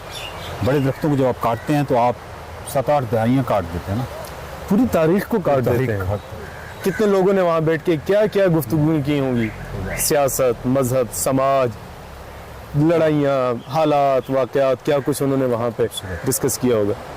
और फिर एक पूरा दरख्त, पूरा एक, जिस तरह हम कहते हैं ना कि एक घर होता है, परिंदों का भी ये कोई घर भी होते होंगे, लेकिन एक परिंदों का पूरा कुंबा, हाँ जी, परिंदों का पूरा मोहल्ला, एक बिल्कुल। चिनार के पूरे दरख्त के ऊपर आप यूं समझिए कि उनका पूरा मोहल्ला बसता है। जहाँ पे लोग बैठ रहे हैं उन्होंने कुछ खाना, कुछ ना कुछ तो उनके पास भी होता होगा, परिंदे के लिए चुगने की चीज़ भी मौजूद होगी। चिनार पे खुद तो कोई ऐसी चीज़ नहीं होती जो वो खाए। अच्छा, साया इसका अच्छा है, गुप है, अंधेरा, इस तरह यूँ फील होता है इसके अंदर जितने परिंदे बैठे हों आपको नज़र नहीं आता कितने हैं, वो सैकड़ों हज़ारों की तादाद में भी होते हैं। यहाँ पे एक सीज़न होता है ख़ास जिसमें जो आम चिड़िया होती है, छोटी स्पैरो जिसको वो इकट्ठी झुंड में होती है, वो अक्सर इन चिनारों के अंदर बैठी होती है, शोर मचाती है और फिर गोल के गोल उठकर जाते हैं। उससे अंदाजा होता है इसमें हज़ारों छुप जाते हैं, आपको एक भी नज़र नहीं आता। इस तरह नजर नहीं आएगा।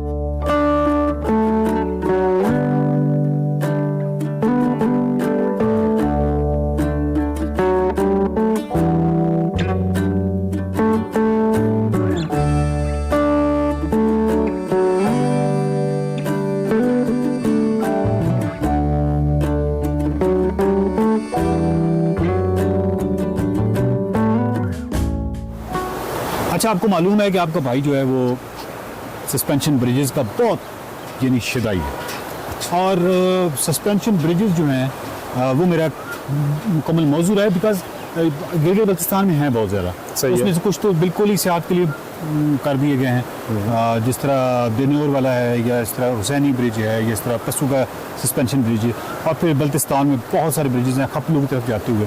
हर ब्रिज की, हर पुल की अपनी तारीख है, और वहाँ पे बाकायदा हमारे जैसा जो तबका है वो ये आवाज़ उठाता है कि बेशक आप कंक्रीट के वो दूसरे ब्रिज बना लें, लेकिन इनको खुदा के लिए, टूरिज़म के लिए इनको महफूज कीजिए, क्योंकि ये बहुत कीमती असास हैं। लेकिन अगर आप मेरी बात पे एतमाद करें, एक ऐसे शख्स की बात पे एतमाद करें जिसको सस्पेंशन ब्रिजेस के हवाले से काफ़ी थोड़ा सा आगाही है, अगर आपने जानो मंडी का ब्रिज नहीं ना देखा तो फिर कुछ नहीं कुछ नहीं देगा कसम से। ये तो आपने बिल्कुल वो कह दिया कि अगर किसी ने लाहौर नहीं देखा तो वो अभी तक नहीं जन्म नहीं लिया। उसको क्या पता शहर क्या होता है। और बिल्कुल इस तरह अगर जानू मंडी का पुल नहीं देखा, बाकी बड़े बहुत सारा कुछ देखा बेशक हो। देखो अच्छा। एक्चुअली क्या है कि एक तो ये जो झूले देता है ना ये झूले आपको मतलब तो वो सस्पेंशन ब्रिजेस उस तरह नहीं देते। ये तो बाकायदा मतलब इस तरह की इसकी मूवमेंट है और इसकी जो क्या कहते हैं इसका जो स्ट्रक्चर है वो बिल्कुल डिफरेंट है। पूरी टीवी में आपको इस तरह का पुल लोहा है सारा, जी हाँ, मेटल में अलग बना हुआ है। और दो चार चीजें और भी होती हैं अगर आपकी इजाजत हो तो। आप देखिए कि जो इसका स्टार्ट है हाँ बिल्कुल अचानक होता है, जी हाँ, आपको नीचे उतरते हैं आगे पुल आ जाता पुल आ है। जाता है। और जब ये इख्तिताम होता है तो इसका पीछे जो पगडंडी है और फिर पानी और बाकी सारी चीजें तो हम बार बार बात करें। Everything, इतने फीचर्स हैं इस ब्रिज के कि ये मुझे पता है कि आने वाले वक्तों में टूरिज्म के हवाले से ये भी लैंडमार्क बनने वाला है। तो मैं ये बनना चाहिए सर। हाँ बनना चाहिए बिल्कुल, क्योंकि सबसे ज़्यादा लोगों को आना चाहिए। और ये तकरीबन आपको मेरे ख्याल में मोटरवे से जब आप इचड़ियाँ उतरेंगे तो आधा घंटा उससे भी कम वक्त में जी आप, लेकिन ये है कि ये इतनी आसानी से नज़र नहीं आता। हाँ जी। तो मतलब ये है कि आपको अगर उधर से आप आ रहे हैं तो राइट साइड पे आप रफ्तार आपकी जरा से भी तेज है तो ये आपकी नजरों से ओझल हो जाएगा। ये निकल जाएगा। आप किसी से जानो मंडी का पूछ लें और उसके बाद फिर आप देखेंगे यहाँ पे ये जो ब्रिज है बहुत ही खूबसूरत पुल है। इस पुल पे ज़रूर आइएगा, जानो मंडी को ज़रूर विजिट कीजिएगा। खूबसूरत पानी है, खूबसूरत यहाँ पे माहौल है, उसको एंजॉय कीजिएगा। हमारा सफ़र जो है आगे जारी है। सुबह सवेरे सरन किनारे से इजाज़त ले लें जी, ले लेते हैं जी। ओके जी, बहुत शुक्रिया, थैंक यू वेरी मच। अगली एपिसोड में मुलाकात होगी।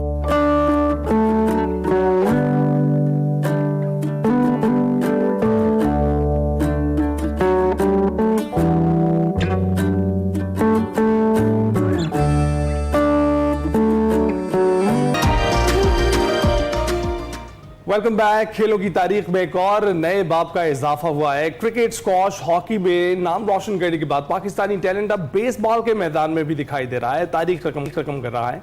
जी हाँ नाज़रीन, गुज़िश्ता दिनों ईरान में मुनक़िदा वेस्ट एशिया बेसबॉल चैंपियनशिप में पाकिस्तान ने अपनी सलाहियतों का लोहा मनवाया और कौमी बेसबॉल टीम ने वेस्ट एशिया चैंपियनशिप में भारत को सेमीफाइनल में 1 के मुकाबले में 14 रन से शिकस्त दी थी, इबरतनाक शिकस्त दी थी और फाइनल में जगह बनाई है उन्होंने। फाइनल में फ़लस्तीन से मुकाबला हुआ, बहुत सख्त मुकाबला था जहां पाकिस्तानी टीम ने मामूली फर्क से दूसरी पोजीशन हासिल की और सिल्वर मेडल अपने नाम किया है। और इस चैंपियनशिप में पंजाब पुलिस के जो कांस्टेबल हैं उमर फारूक, उन्होंने शानदार कारकर्दगी का मुजाहरा किया है, बेहतरीन खेल पेश किया है और उनके खेल की बदौलत वो एक हीरो बनकर सामने आए हैं। डीपीओ उकाड़ा राशिद हिदायत और manager Pakistan baseball main and women baseball DSP headquarter and sports manager जो तकी अब्बास है, उन्होंने उमर फारूक की कारकर्दगी को काबिल फ़ख्र करार दिया है और उन्हें नकदी इनाम और तारीफी सनद भी दी है। मजीद पंजाब पुलिस के जो बाहिम्मत जवान हैं उमर फारूक, उन्हीं से बात कर लेते हैं। जी हाँ, अस्सलाम वालेकुम उमर, सुबह खैर। आपके वालेकुम सलाम, अल्हम्दुलिल्लाह। अच्छा उमर, सबसे पहले तो भाई आपको बहुत बहुत मुबारकबाद। सिल्वर मेडल हासिल करना और फिर फाइनल तक रसाई हासिल करना बड़ा मुश्किल था। क्या कहेंगे बेसबॉल में अपनी और जो आपकी टीम की कारकर्दगी थी उस पर? थैंक यू सो मच जी। बिस्मिल्लाहिर्रहमानिर्रहीम। चूँकि हालात कुछ इस तरह के थे, उन दिनों में जंगी हालात थे, लेकिन फिर भी हमने जैसे पहुँचे हैं वो एक काफ़ी मुश्किल हमारा सफ़र था क्योंकि फ़्लाइट्स भी कैंसिल थी उन दिनों। हमने ईरान जाना था तो सूरत हाल भी काफ़ी कुशीदा थी काफ़ी हद तक, तो हमें बाई रोड जाना पड़ा। सबसे अहम तो ये था, लेकिन हम उधर पहुंचे हैं, हमने इवेंट में पार्टिसिपेशन की है। जहां तक बात कर लें इंडिया की, इंडिया भी अपने पूल की टॉप टीम थी। तो हमें गुज़श्ता नाइट हमारी जो मीटिंग हुई है उधर हमारे सेक्रेटरी साहब ने हमें ये क्लियरली बताया था कि जी आपने ये मेरा गोल यही है, इंडिया से मैच जीतना है। तो मैच से कुछ 2 दिन पहले हमें ये भी सुनने को मिला था कि इंडिया का जब पता चला कि पाकिस्तान के साथ उसका मैच आ रहा है तो उसने अपने अदर प्लेयर्स जो किसी लीग्स में खेल रहे हैं, लाइक कोई इटली में खेल रहा है, कोई फिलिपाइन में खेल रहा है, तो उधर से उन्होंने हायर किए हैं 3-4 लड़के कि जी पाकिस्तान से हमारा मैच है तो हमने ये मैच जीतना है। तो वो एक दफ़ा तो टेंशन परेशानी हुई थी जी, वो थोड़े ज़्यादा प्रोफेशनल हैं, आ रहे हैं लीग्स खेल के उधर से डायरेक्ट इधर आ रहे हैं, लेकिन हमें अच्छा गाइड किया गया, काउंसलिंग की गई कि आप लोगों ने ये फाइनल मैच है हमारा इंडिया के साथ, बस ये जीतना है। तो अल्हम्दुलिल्लाह बिल्कुल उसी तरह हम मैदान में गए हैं। अल्लाह पाक ने हमें फतह से हमकिनार किया है। हमने इंडिया को बड़े ही अच्छे मार्जिन से ये मैच हरा दिया। बिल्कुल, मेरा ख्याल है कि उमर, हमने देखा है आपने सजदा भी किया, मैदान में आप मौजूद थे, आपकी पूरी टीम ने वहाँ पर शुक्राना अदा किया, लेकिन इसके साथ साथ हम देखते हैं कि जब भी भारत के साथ मुकाबला होता है ना, तो एक जोशो वल्वला अलग ही होता है। वो दिखाई भी दिया हमें मैदान में, और ये कहीं से भी बुला लें, कहीं से भी खिलाड़ी बुला लें, पाकिस्तान के टैलेंट का कोई मुकाबला नहीं है। तो उमर, आप बताइएगा, जो आपका अपना जर्नी है, महकमा पुलिस में आप काम करते हैं, बेसबॉल के मैदान तक आप पहुंचे, ये सफर कैसा रहा और खिलाड़ी कैसे बन गया? जी बिल्कुल, जहाँ तक डिपार्टमेंट की बात है तो हमें आईजी साहब का बिल्कुल क्लियरली विजन है।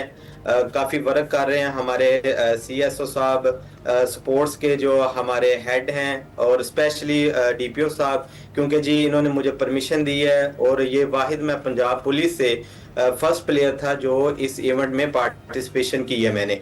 तो मैं इसमें अपने आईजी साहब का, सीएसओ साहब का, अपने मैनेजर हमारे स्पोर्ट्स के हैं उनका, अपने डीपीओ साहब का, इनका भी बेहद मशकूर हैं, क्योंकि इन्होंने मुझे ये प्लेटफॉर्म दिया है, मैंने उधर जाके इवेंट में पार्टिसिपेशन की है। ज़बरदस्त ज़बरदस्त। अच्छा, ये बताएं कि बेसबॉल के हवाले से ज़रा हमें बताएं कि ये कैसा खेल है और इसके जो उसूल हैं, कवानीन हैं, वो क्या क्या हैं, और एक प्लेयर की क्या रिस्पॉन्सिबिलिटीज़ होती हैं? क्योंकि जी ये एक टीम इवेंट है, इसमें 9 प्लेयर इन द ग्राउंड खेलते हैं। तो इसमें एक बॉल होती है, और जो फील्डर्स होते हैं उनके हाथ में एक ग्लव्स होता है कि उसने ग्लव से बॉल को पकड़ना है। एक वुडन बैट होता है, वुडन बैट से आपने हिट करनी है। अच्छा, इसमें सबसे मेन ये है कि जो क्रिकेट में बॉलर होता है, इसमें उसने थ्रो फेंकनी होती है अपनी पूरी फोर्स के साथ, आर्म की जान से वो थ्रो करते हैं, वो फुल टॉस जाती है। फुल टॉस हिट करनी है बैटर ने। जब वो हिट करता है तो उसने एक पूरा सर्कल मुकम्मल करके वापस आना है, तो उसे 1 रन मिलेगा। और फिर इसी तरह क्रिकेट में हम 6 लगाते हैं, तो इसमें अगर इस तरह का 6 लगेगा उसको हम कहेंगे होम रन, उसका भी हमें 1 रन मिलेगा। तो ये बड़ी इंटरेस्टिंग गेम है, क्योंकि ये बेसिकली अमेरिका की नेशनल गेम है। तो ये जो क्राउड होता है वो भी बड़े मजे से इसको एंजॉय करते हैं, इस गेम को। बिल्कुल, और मेरा ख्याल है कि जब होम रन आप लगाएं और उस दौरान फील्ड पे 4 खिलाड़ी हों तो 4 पॉइंट्स आपको मिलते हैं, 4 स्कोर मिलते हैं आपको। जी जी बिल्कुल इसी तरह वो पॉइंट्स लगे होते हैं, हमारी बेसें होती हैं, first base, second base, third base, और जहां से हमने हिट करके जानी है उसको कहते हैं होम प्लेट। और बेसों पे ऊपर जितने फील्डर खड़े होंगे और जो बैटर आके खेलेगा वो फिर सर्कुलेट होता जाएगा, ऐसे रन कंप्लीट होते जाएंगे। अच्छा, आइंदा कौन से मेजर इवेंट्स है जिसमें आप शिरकत करें, और अमेरिका जाकर कब खेलने की तैयारी?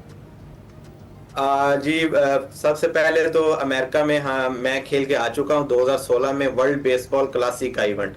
लेकिन अभी हमने चूंकि वेस्ट एशिया में सिल्वर मेडल लिया है, तो हमने क्वालिफाई किया है एशियन चैंपियनशिप के लिए, जो कि सितंबर में चाइना में होने जा रही है। उसके बाद हमने आगे पार्टिसिपेशन की है, क्वालिफाई किया है एशियन गेम्स के लिए, जो कि 2026 में जापान में होने जा रही है। ज़बरदस्त ज़बरदस्त। अच्छा उमर, ये बताएं कि जीत के बाद हम देखा बड़ा शानदार किस्म का आपका इस्तकबाल किया गया। ये बताइए कि जो आपका महकमा है, डेफिनेटली आपने बताया कि आईजी साहब भी जो है आपको बड़ा सपोर्ट करते हैं, महकमे की सपोर्ट कितनी ज़्यादा है आपको, और कितनी ज़्यादा ज़रूरी होती है ऐसे एक प्लेयर के लिए कि उसका जो डिपार्टमेंट है वो भी उसको सपोर्ट करे? बिल्कुल जी, जो एक डिपार्टमेंट है वो एक बेसिक प्लेटफॉर्म होता है जो डिपार्टमेंटल प्लेयर है उसके लिए। अगर डिपार्टमेंट भी उसको सपोर्ट नहीं करेगा तो मेरा ख्याल है कि प्लेयर कुछ नहीं कर सकता। इसी तरह जी मुझे मेरे आईजी साहब ने, हमारे जो पैटर्न चीफ हैं गाजी सलाहुद्दीन साहब, डीपीओ उकाड़ा साहब, राशिद हदाई साहब, उन्होंने बिल्कुल मुझे फाइनेंशियली भी सपोर्ट किया है, और वैसे भी मुझे गेम के लिए भी स्पेयर रखा हुआ है कि आपने ये गेम करनी है, आप हमारा सरमाया है, आप हमारे डिपार्टमेंट का नाम रोशन कर रहे हैं। राइट। तो उमर, एक आखिरी सवाल आपसे पूछना चाहेंगे कि ज़रा एक्सप्लेन कीजिएगा, बहुत सारे लोग जो पाकिस्तान में मौजूद हैं, जो भारत में मौजूद हैं, उनका लगाव क्रिकेट के साथ ही है, तो ऐसी सूरत हाल में जो पैरेलल एक गेम है जो अमेरिका में खेली जाती है और अब जो है दीगर ममालिक में भी फैल रही है और पाकिस्तान में भी मौजूद है, आप उसके प्लेयर हैं, आप क्या सजेस्ट करेंगे जो लोग इसको खेलना चाहते हैं कि इस माइंडसेट के साथ आएँ, और क्या अपॉर्चुनिटीज़ हैं उनके लिए यहाँ पर? बिल्कुल सर, अपॉर्चुनिटीज इसमें काफ़ी हैं, क्योंकि मैं अगर अपनी बात करूं तो मुझे ये फर्स्ट में जब मैंने ये स्टार्ट किया तो मुझे ये अपॉर्चुनिटी मिली है कि मैं यूनिवर्सिटी में गया हूं स्कॉलरशिप पे, बेसबॉल की बेस पे मेरा एडमिशन हुआ है, मेरी कोई फीस नहीं हुई। ये फर्स्ट स्कॉलरशिप ये तो स्टूडेंट्स के लिए, क्योंकि अभी हमारी ये गेम इंटर बोर्ड में भी आ चुकी है, कॉलेज में भी आ चुकी है, यूनिवर्सिटीज में तो ऑलरेडी पहले ही थी। तो ये स्टूडेंट्स को ये प्लेटफॉर्म मिल रहा है। इसके अलावा अभी हमारे अंडर 12, अंडर 15, अंडर 18 के इवेंट्स आ रहे हैं। वो भी ताइवान में अंडर 15 का इवेंट आ रहा है, अंडर 18 का चाइना में इवेंट आ रहा है। तो जो ये यंग बच्चे हैं उनके लिए स्कॉलरशिप के मौके हैं। अभी हमारे रिसेंटली 2 बच्चे हमारे जापान स्कॉलरशिप पे गए हुए हैं बेसबॉल पे। उनको उधर 1 साल का वर्क परमिट भी दिया हुआ उन्होंने, वो उधर अपना अर्न भी कर रहे हैं और साथ में वो खेल भी रहे हैं। इसके अलावा हमारे एक यंग एथलीट हैं, वो इसी तरह बिल्कुल उनका स्कॉलरशिप हुआ है उधर यूएसए में, तो वो यूएसए में खेल रहे हैं। स्कॉलरशिप्स हैं मेन। हमारा जो वजह है हमारी ये ग्रूमिंग नहीं हो रही गेम की, वो सिर्फ यही है सोशल मीडिया। तो जितना ये सोशल मीडिया पे एक्टिव होगी तो मेरा ख्याल है कि ये लोगों को ज्यादा इसका रुझान इस तरफ आएगा कि जी बिल्कुल ये गेम है। बिल्कुल ठीक। उमर, हमने तो अपना प्लेटफॉर्म रखा ही हुआ है आप जैसे टैलेंट के लिए, और इस तरह की जो कारनामे सर अंजाम देकर हमारा टैलेंट वापस आता है उसको हम इसी तरीके से जो है एक्सप्रेसो में मदऊ करते हैं। और सारी जो आपकी कामयाबी है जिस तरह से आपने खुद भी शेयर की वो काबिल तहसीन है। आपको बड़ी मुबारकबाद एक बार फिर से, आपका बहुत शुक्रिया आपने एक्सप्रेसो में हमें ज्वाइन किया। और जनाब ये है पाकिस्तान टैलेंट, ये है पाकिस्तान का असल चेहरा। इसी के साथ हम ब्रेक पर जाएंगे। Welcome back to Expresso. जिस तरह से इस घंटे के आगाज़ में मैंने आपसे कमिटमेंट की थी कि आपकी बहुत सारी मुलाकातें भी हम कराएंगे, इसके साथ साथ आज आपको मज़ेदार किस्म की रेसिपी बनाना भी सिखाएंगे। तो चलते हैं अपने किचन में और देखते हैं कि शेफ़ मारवी आज क्या बनाना सिखा रही हैं। Thank you so much Hina and Ali. Welcome to Kitchen Corners. और आज भी मैं लाई हूँ आपके लिए बहुत ही मज़ेदार सी यमी सी रेसिपी जो हम बनाएंगे झटपट से, बट है सबकी बहुत ज़्यादा फेवरेट। तो आज हम बना रहे हैं वाइट सॉस पास्ता। ये पास्ता जो है बच्चों बड़ों सबका बहुत ही ज़्यादा फेवरेट है, तो मैंने सोचा क्यों ना आज हम कोई मज़ेदार सा पास्ता बनाते हैं जो कि बहुत ही जल्दी भी बन जाएगा। और क्योंकि गर्मी में हमारा दिल नहीं चाह रहा होता कि पूरा दिन कुकिंग करें, किचन में रहें, बट क्रेविंग्स तो हमें हो रही होती हैं। तो आज हम बना रहे हैं वाइट सॉस पास्ता, जिसके लिए मैंने पास्ता को ऑलरेडी बॉयल करके रखा हुआ है। इसमें मैं जो वेजिटेबल्स यूज़ कर रही हूँ वो है कॉर्न, कैरेट्स, कैप्सिकम, और इसमें मैं सीजनिंग ऐड करूँगी। और इसके लिए हम बहुत ही मज़ेदार सी एक वाइट सॉस बनाएंगे। तो चलें स्टार्ट करते हैं अपनी कुकिंग। इसके लिए मैं अपने स्टोव को ऑन कर लूँगी। इसके लिए मैं ले लूँगी कुकिंग ऑयल एज़ नीडेड, क्योंकि आगे हम बटर भी यूज़ करेंगे, तो हम अभी इस वक्त ऑयल थोड़ा कम यूज़ करेंगे। इसमें मैं ऐड कर दूँगी अपनी चॉप्ड गार्लिक। इससे बहुत ही मज़ेदार सा एक फ्लेवर आएगा। मैं भी वेजिटेबल्स को सिर्फ सौते कर रही हूँ। हम अपनी गार्लिक को थोड़ा सा ब्राउन कर लेते हैं। जब हमें एक अच्छा सा अरोमा आने लगेगा तो हम इसमें अपनी वेजिटेबल्स को ऐड कर देंगे। इसमें मैं कैरेट जो कि मैंने डाइस्ड कट की हुई है वो डाल दूँगी। Capsicum, it depends on you. अगर आपको कोई वेजिटेबल्स अच्छे नहीं लगते तो वो आप ना डालें, अगर आपको कोई और वेजिटेबल्स अच्छे लगते हैं तो वो आप इसमें ऐड कर दें। मैं अभी फ़िलहाल बना रही हूँ कैरेट, कैप्सिकम एंड कॉर्न्स के साथ। इसमें मैं कॉर्न्स डाल दूँगी। आई लव कॉर्न्स, मुझे कॉर्न्स बहुत ज़्यादा पसंद है। इसको हम अच्छा सा सौते कर लेंगे। इसमें मैं हल्की हल्की सी सीजनिंग ऐड करूँगी। सॉल्ट जस्ट फॉर टेस्ट, क्योंकि हम सॉस में भी already salt and black pepper and अपने स्पाइसेस ऐड करेंगे। Black pepper powder, just a pinch, and हल्का सा चिली फ्लेक।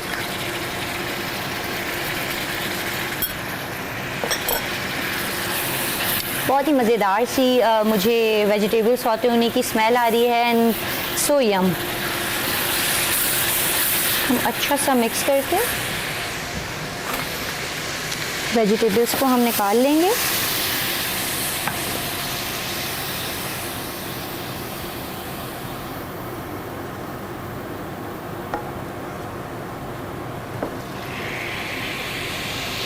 वेजिटेबल्स को अपने मैं साइड पे रख देती हूँ।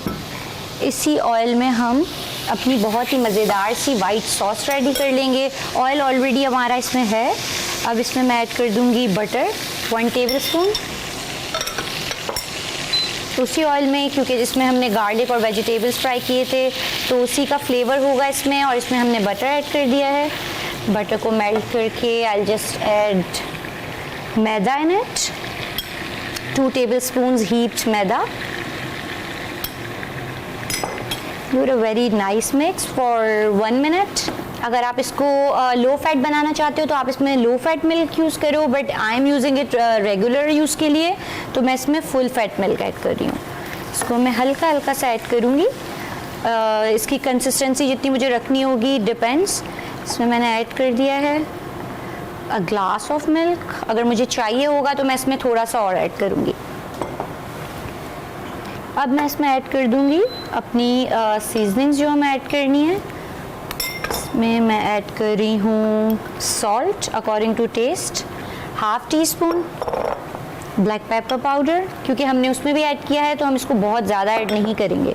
और डिपेंड करता है, अगर आपको बहुत ज़्यादा स्पाइसी खाना है तो आप इसको चिली फ्लेक्स को ज़्यादा कर सकते हैं, क्योंकि मुझे खुद भी स्पाइसी पसंद है तो मैं इसको थोड़ा ज़्यादा ही रखूँगी। चिली फ्लेक्स ऐड कर दिए हैं, जिसकी with a very nice mix. इस तरह की कंसिस्टेंसी होगी। अब इसमें मैं ऑलरेडी हमारे जो सॉटेड वेजिटेबल्स हैं वो मैं इसमें ऐड कर दूँगी। लुक एट द कलर, और बहुत ही मज़ेदार सा यमी सा विथ ओनली 3 इंग्रेडिएंट्स जो मेरे पास मौजूद थे घर में, वो मैंने बनाया है पास्ता। ये देखें कितना कलरफुल मज़े का, क्योंकि बच्चे हमारे नहीं खा रहे होते चीज़ें। आप ऐसी चीज़ें बना के खिलाएं वो बहुत शौक से खाएंगे और कहीं बाहर जाने की ज़िद भी नहीं करेंगे। इसमें हमने वेजिटेबल्स ऐड कर दिए हैं। अब मैं इसमें ऐड कर लूँगी ऑलरेडी बॉइल्ड पास्ता, क्योंकि ये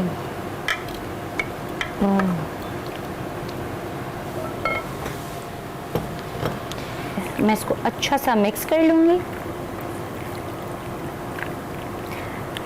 look how colourful my pasta looks, यम।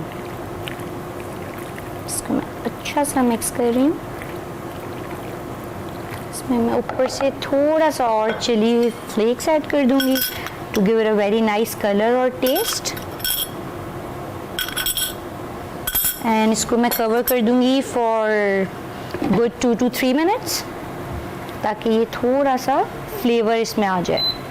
बहुत ही मज़ेदार सा वाइट सॉस पास्ता हमारा रेडी है। और इसके साथ मैं बनाऊंगी बहुत ही मज़ेदार सी एक ड्रिंक, जो कि बनाएंगे टैंग मिंट मार्गरीटा। वो भी बहुत ही झटपट और बहुत ही मज़े का बनता है। इसके लिए मुझे चाहिए होगा कोई भी वाइट सोडा आप ले लें, या आप डिपेंड करता है, अगर आप स्पार्कलिंग वाटर यूज़ करना चाहते हैं आप वो यूज़ कर लें, कोई वाइट सोडा यूज़ कर लें, इट्स अप टू यू। इसमें मैं एज रिक्वायर्ड वाइट सोडा डाल दूँगी, और इसमें मैं ऐड कर दूंगी ऑरेंज टैंग। ऑरेंज टैंग हम इसमें यूज़ करेंगे क्योंकि टैंग हमें दे रहा है विटामिन सी, डी और जिंक के साथ। और इसमें मैं 4 टेबलस्पून ऑफ टैंग डाल रही हूँ। और गर्मियों में मैं तो मेक श्योर करती हूँ कि टैंग ज़रूर भी पीती हूँ, क्योंकि ये पूरा दिन हमें रखता है फ्रेश। इसमें मैं डाल दूँगी मिंट लीव्स। बहुत ही मज़ेदार सी ये ड्रिंक रेडी होती है झटपट 2-3 इंग्रेडिएंट्स के साथ, और टैंग तो हर घर में होता ही है। इसको मैं अच्छा सा ब्लेंड कर लूँगी।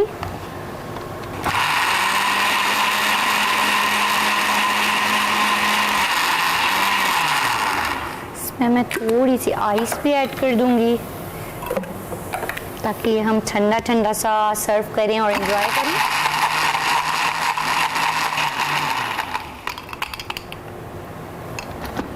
बहुत ही मज़ेदार सा टैंग मिंट मार्गरीटा मेरा रेडी है। मैं इसको ग्लासेस में निकाल लेती हूँ विटामिन सी, डी और जिंक के साथ।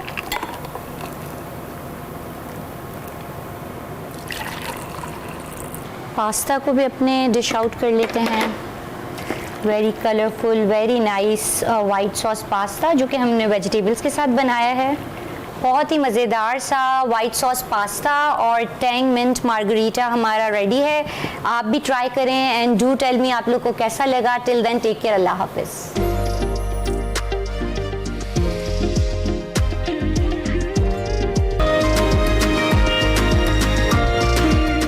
Welcome back. प्रोग्राम का आखिरी हिस्सा है, तो इसमें आपको बताते चलें कि पाकिस्तान पुलिस छाई हुई है। वैसे तो ये चैंपियनशिप जो है उसके रिलेटेड ही है, उसके मुतालिक आपको बताते हैं एक शानदार कारनामा सर अंजाम दिया है पाकिस्तान खेलों के मैदान से।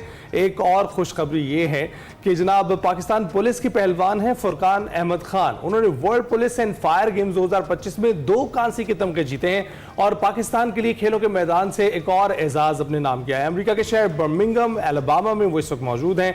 वहीं ये मुकाबले जो हैं मुनक्किद हुए हैं। फुरकान अहमद खान ने 125 किलोग्राम फ्री स्टाइल रेसलिंग में कांसी का तमगा जीता है। इसके अलावा 130 किलोग्राम की जो ग्रेको रोमन रेसलिंग की जो कैटेगरी थी उसमें भी उन्होंने कांसी का तमगा अपने नाम किया है। मजीद इस हवाले से उन्हीं से बात कर लेते हैं। अस्सलाम वालेकुम फुरकान, कैसे? वालेकुम सलाम जी, अल्लाह के करम दुआएं। सबसे पहले तो आपको बहुत बहुत मुबारकबाद, आपने कांसी के तमगे जीते हैं world police and fire games में। बताएं कि कैसा एक्सपीरियंस था और इसी अज़्म के साथ आप गए थे कि जीत कर वापस आएंगे? अल्हम्दुलिल्लाह जी, अल्लाह इज सो काइंड। अल्लाह ताला ने बड़ी अपनी ब्लेसिंग की है हमारे ऊपर और इतने बड़े इवेंट में पाकिस्तान और पाकिस्तान पुलिस दोनों का नाम हमने रोशन किया है।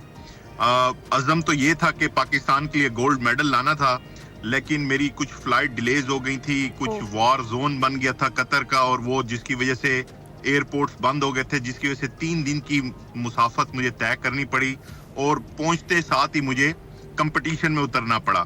तो जेट लैग की वजह से मैं सही तरह कंपीट नहीं कर सका, अदरवाइज पाकिस्तान के लिए गोल्ड पक्का था। बिल्कुल, और हम उम्मीद करते हैं कि आने वाले मुकाबलों में गोल्ड वाकई आप वापस लेकर आएंगे। ये बताइएगा कि अभी हमने माजत के साथ आपको जगाए रखा है, इस वक्त बहुत देर हो गई है वहाँ पर, आप अमेरिका में मौजूद हैं। आपका तजर्बा इसके अलावा खेलों में मुकाबलों में शिरकत करने के अलावा कैसा रहा? अमेरिका में कैसे पाकिस्तानी खिलाड़ियों को देखा जाता है? अल्हम्दुलिल्लाह जी, इट वाज वेरी फाइन। वो हमें नजर आता है ट्रम्प साहब जो हैं बड़े सख्त हैं, लेकिन ऐसा कुछ नहीं। ही वेलकम्स एवरीवन। आए आप लीगल तरीके से आए, वो बड़ा वेलकम करते हैं और खिलाड़ियों को खास तौर पे वो बहुत ज्यादा जो है पड़ा वो सपोर्ट करते हैं, खास तौर पे यूनाइटेड स्टेट्स ऑफ अमेरिका। और ये मेरा 3rd टाइम है। इससे पहले भी मैंने वर्ल्ड के और एशिया के मैंने मेडल्स पाकिस्तान के नाम किए हैं और ये मेरा जो इंटरनेशनल है ये कम से कम मेरा 50 से ज्यादा वहाँ टूर है जिसके अंदर मैंने वर्ल्ड लेवल पे पाकिस्तान को रिप्रेजेंट किया है। जबरदस्त। अच्छा फुरकान, मैं तो ये सोच रही हूँ कि एक तरफ पंजाब पुलिस की जॉब है, वो भी अच्छी खासी मुश्किल है, दूसरा आपने अपने लिए गेम्स को भी चुन लिया। तो ये जो इंटरनेशनल आपके टूर्स हैं और जिस तरह की इंटरनेशनल आप बता रहे हैं कि 50 से ज्यादा टूर्नामेंट्स या फाइट्स आप खेल चुके हैं, तो इसमें आपको सपोर्ट कौन करता है सबसे ज्यादा? फैमिली और डिपार्टमेंट की जो सपोर्ट है वो किस हद तक है आपके साथ? अल्हम्दुलिल्लाह फैमिली की तो सपोर्ट बचपन से है, बिकॉज रेसलिंग जो है वो मेरा खानदानी जो है वो शौक है, ये नस्ल दर नस्ल चलता आ रहा है। तो जब मैं 2016 में पब्लिक सर्विस कमीशन करके डिपार्टमेंट में आया था तो मैं बहुत वरीड था कि मैं अपने इस शो को कैसे कंटिन्यू रखूंगा। तो उस वक्त के मौजूदा आईजी साहब ने कहा कि Furqan, uniform is not mandatory, आप अपनी पहलवानी करें और पाकिस्तान का नाम पहलवानी में रोशन करें। जब आपका दिल करे पहलवानी से थक जाएं, जब आप मतलब रिटायरमेंट के करीब हो तो यूनिफॉर्म पहन के आपने आ जाना है और हमने फिर आपसे एसएचओशिप करानी है। तो ये सारे मोटिवेशन ये थी आपके लिए। वैसे तो अभी इस टूर पे जो है पड़ा डॉक्टर उस्मान अनवर साहब का विजन था, जो हमारे आईजीपी हैं, और उसके बाद जो सबसे ज्यादा सपोर्ट किया है वो मुझे आरपीओ मुल्तान है सुहेल चौधरी साहब और सीपीओ मुल्तान है सादिक अली डोगर साहब। उन्होंने मुझे फाइनेंशियली भी स्पॉन्सर किया है और मॉरली भी स्पॉन्सर किया है। और सबसे पहला जो फोन मुझे मुबारकबाद का आया था वो आरपीओ साहब मुल्तान का आया था कि that you have done a wonderful job not only for Pakistan but for the entire Pakistan police department. Furqan, आपका अपना ताल्लुक किस इलाके से है? मैं मुल्तान से बिलोंग करता हूँ जी। राइट, तो हम वैसे बहुत शुक्रगुजार हैं आईजी साहब के भी और आरपीओ साहब के भी, सीपीओ साहब के भी, कि उन्होंने आपको ये मौका फराम किया और आप मेडल्स जीतने लग गए हैं। तो फुरकान, ये बताइएगा कि वैसे तो बहुत सारे अफराद आपको पुलिस की वर्दी में देख के डर जाते होंगे, थोड़ा रेसलिंग का भी दबाव और रोब और दबदबा है आपका? ये आपने बड़ी बात की है वाकई। पहले तो पंजाब पुलिस की जो वर्दी है वो शेर की खाल है, फिर ऊपर से पहलवान, वो हमारे ना ये जो कान होते हैं ना ये टूटे हुए होते हैं, तो वो बेचारे वो जो शरीफ लोग होते हैं वो वैसे डर जाते हैं और डाकू वगैरह तो नेड़े ही नहीं लगते। वो कहते हैं कि यार पहलवान, फिर ऊपर से पुलिस वाला इससे दूर भागे। और मोस्टली ऐसा होता है जिस रात को मैं गश्त पे निकलता हूँ उस रात जो क्राइम वाले जो लोग होते हैं ना, चोर डकैत, वो उस रात वो काम करते नहीं, उन्हें पता है पहलवान आज आउट हुआ हुआ है। बस फिर फुरकान आप फिर डेली रखा करें अपना ये जो एक राउंड है ना वो, ताकि इस तरह की जो वाकयात हैं वो कम हो जाए, क्योंकि बहुत ज्यादा बढ़ गए। अच्छा मुझे ये बताएं कि आइंदा के लिए कौन सा ऐसा मेजर इवेंट है जिसके लिए आप तैयारी कर रहे हैं? अभी हमारा 28 जुलाई को एक मेजर इवेंट है जो कि मंगोलिया में हो रहा है, वर्ल्ड चैंपियनशिप है, उसके लिए भी साथ साथ तैयारी कर रहे हैं। इंशाल्लाह ताला पूरी उम्मीद है कि उधर पाकिस्तान को इंशाल्लाह हम गोल्ड मेडल देंगे बिल्कुल ठीक, इंशाल्लाह। तो फुरकान, कोई मैसेज आप जैसे जो पुलिस वाले हैं जो मुख्तलिफ टैलेंट्स रखते हैं उनके लिए, और उन लोगों के लिए जो रेसलिंग में अपना लोहा मनवाना चाहते हैं, उन लोगों के लिए क्या मैसेज देना चाहेंगे? मैं गवर्नमेंट को एक मैसेज दूंगा कि पाकिस्तान जो है ना, पाकिस्तान की जो यूथ है उसमें भरपूर टैलेंट छुपा हुआ है, और गवर्नमेंट को चाहिए कि इस टैलेंट के लिए आप जो है ना स्निफ आउट करें, टैलेंट हंट प्रोग्राम्स करें, बच्चों को सपोर्ट करें, ताकि वो पाकिस्तान का नाम जो है ना वो इंटरनेशनल दुनिया में रोशन कर सकें। और इसी तरह हमारे जिस तरह पुलिस डिपार्टमेंट है, पुलिस डिपार्टमेंट में भी स्पोर्ट्स को दोबारा से फरोग दिया जाए। जैसे सन 2000 से पहले स्पोर्ट्स में भर्तियां होती थी, दोबारा वो भर्तियां शुरू करनी चाहिए ताकि स्पोर्ट्समैन दोबारा पुलिस डिपार्टमेंट की जीनत बने और इसी तरह पाकिस्तान का नाम दुनिया में रोशन करें। बिल्कुल इंशाल्लाह, और ऐसा ही होना चाहिए। अच्छा फुरकान, मुझे बताएं कि हम देखें अगर रेसलिंग है, कबड्डी है या पहलवानी है, हम बड़े रिच हैं, हमारे पास बड़ा टैलेंट है और इसमें हम कभी हारते नहीं हैं, कभी पीछे नहीं रहते हैं। इसकी वजह क्या है? कोई खास टेक्निक्स हमारे पास है या फिर इन गेम्स में हारना हमने सीखा ही नहीं? क्योंकि ये जो गेम्स है ना, कबड्डी हो गई, कुश्ती हो गई, ये हमारी रवायती गेम्स हैं, मतलब ये हमें इनहेरिट में मिली हैं, ये हमारी ट्रेडिशनल स्पोर्ट्स हैं पड़ी, ये हमारी इंडिजिनियस स्पोर्ट्स हैं। ये मतलब हम जब भी इसमें अखाड़े में उतरते हैं या जब भी हम रिंग में उतरते हैं, तो अगर हमने अपनी पहलवानी की हुई होती है, एक तो पहले हमें विरसे से मिली है, दूसरा हमने ट्रेनिंग अच्छी की हुई होती है, क्योंकि हमारी जो तैयारी होती है वो मिट्टी के ऊपर होती है। जब हम मिट्टी पे तैयारी करके जाते हैं तो हम ये फरंगियों वगैरह को नहीं छोड़ते। हमारा जो स्टेमिना है, हमारा स्टेमिना उन लोगों से बहुत बेहतर है, क्योंकि हम मिट्टी पे ट्रेनिंग करके जाते हैं, और जो मिट्टी पे ट्रेनिंग करके जाता है वो मैट वाले रेसलर से बहुत अच्छा compete करता है। मेरा ख्याल है कि बहुत सारे लोग आपसे ये पूछना चाहते होंगे कि फुरकान आप खाते क्या हैं? पहलवानों की डाइट के ऊपर बात ना करें, या तो मुझे नजर लग जाएगी, क्योंकि हमें आप एक बकरा भी रख देंगे ना, हम वो भी खा जाएंगे। माशाल्लाह।